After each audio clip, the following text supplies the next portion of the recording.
Roland Okorie writes Tinubu and condemns injustice on Igbo people. The Chief Executive Officer of Equity Concept Entertainment, co-founder of Project 14 Igbo, Roland Okorie has written an open letter to President Tinubu condemning the injustice meted on Igbo people. The letter titled Letter to President Bola Tinubu, Rotational Injustice Brewed for Ndigbo, written full. Dear President, I have finally realized that as a responsible citizen, I must congratulate you on your victory at the February 2023 presidential election and urge every other Nigerian to go on their knees every day in prayer to support you spiritually as you attempt fixing our motherland, Nigeria, and at the same time navigate landmines hidden in the political maze of your esteemed office. You, I, and everyone in this country know that the problem we have lies on the scale of injustice. I call this rotational injustice colored in tribalistic flavor. How be that every tribe represented by one individual come into power and quickly surround themselves with their own brothers while making laws, promulgations that favor themselves, the tribe of people, and enrich their friends and family. Like a predecessor who gave the famous I am for nobody speech, but made sure his bloodthirsty brothers had a field day massacring and ethnic cleansing portions of the north. He also made sure he locked and suffered the independent people of Biafra IPOB leader Mazen Nnamdi Kanu for no just cause. Sir, you are towing the same path. Mazen Nnamdi Kanu is supposed to be a free man by now, as I see you to be a peacemaker, knowing Nigeria will know no peace if you do not do the right thing. I have seen videos of news of Northern clerics threatening our First Lady, your wife, Her Excellency, Senator Oluremi Tinubu, some calling for division of Nigeria, something that never happened since the history of the nation. Nnamdi Kanu has never done a thing like that. Another flavor your predecessor added was the silent treatment and extra lukewarm attitude he had towards making sure the Southeast does not have a functioning seaport.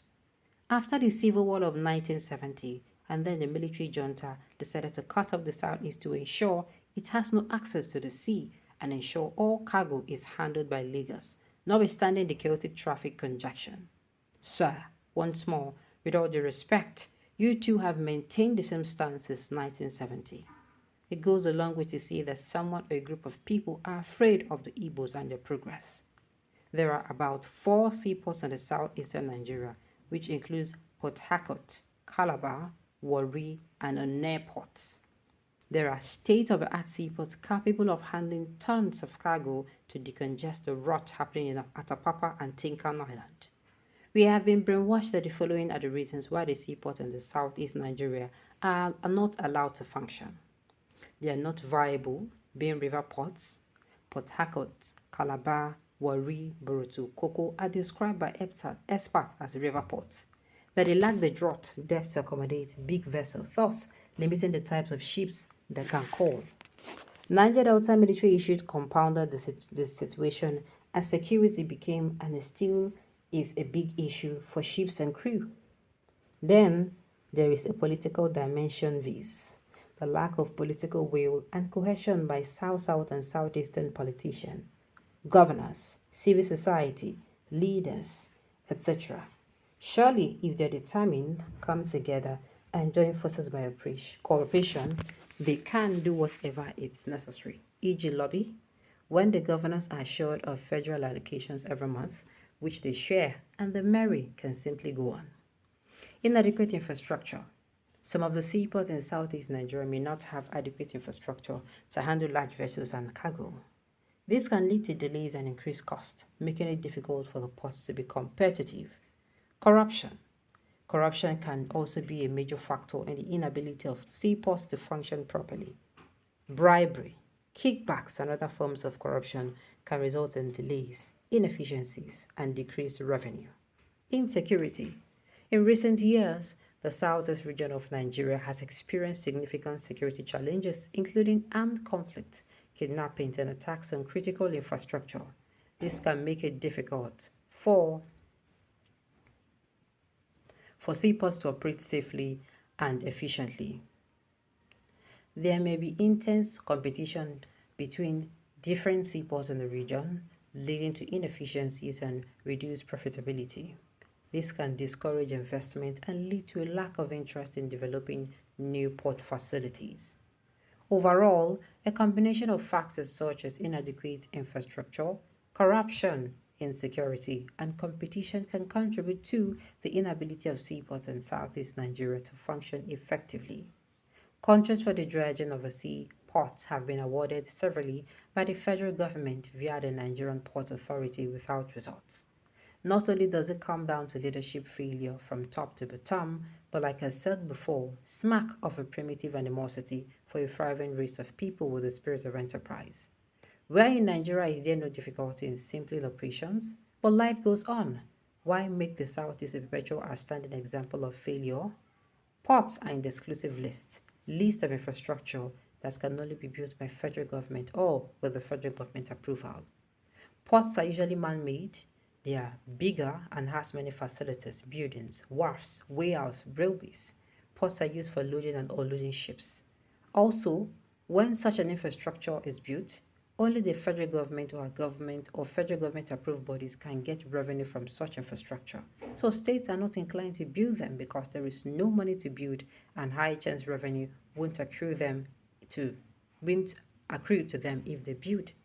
A huge reason for the revenue part of things is that corporate taxes currently go to. It is out of place to make an exception for the Igbos to build their own seaports under PPP and take all the risk. Such an understanding can be made at no cost to the federal government, if I am making sense.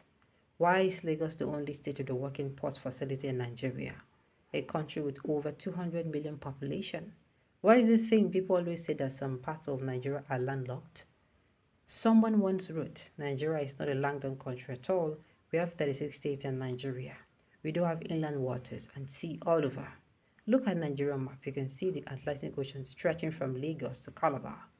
Mr. President, with due respect, I am many Igbos do not honestly take your government seriously, and though this may be justified given the realities of everyday hardship and rumors of uprising against most of your policies, it does make all of us sad.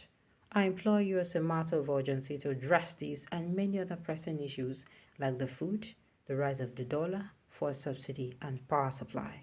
Your position on most of these issues brews mistrust.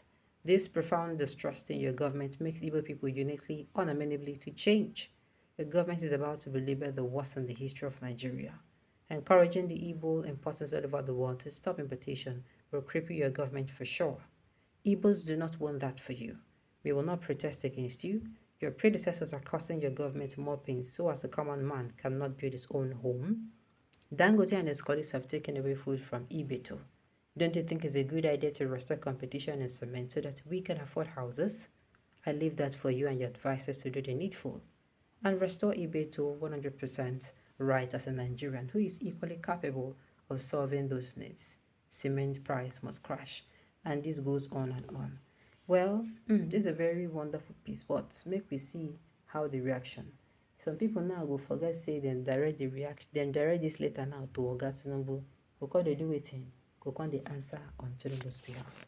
Alright, on those notes, we have come to the end of the news. We say thank you for tuning in to listen. Until I come your way next time, enjoy the rest of your day.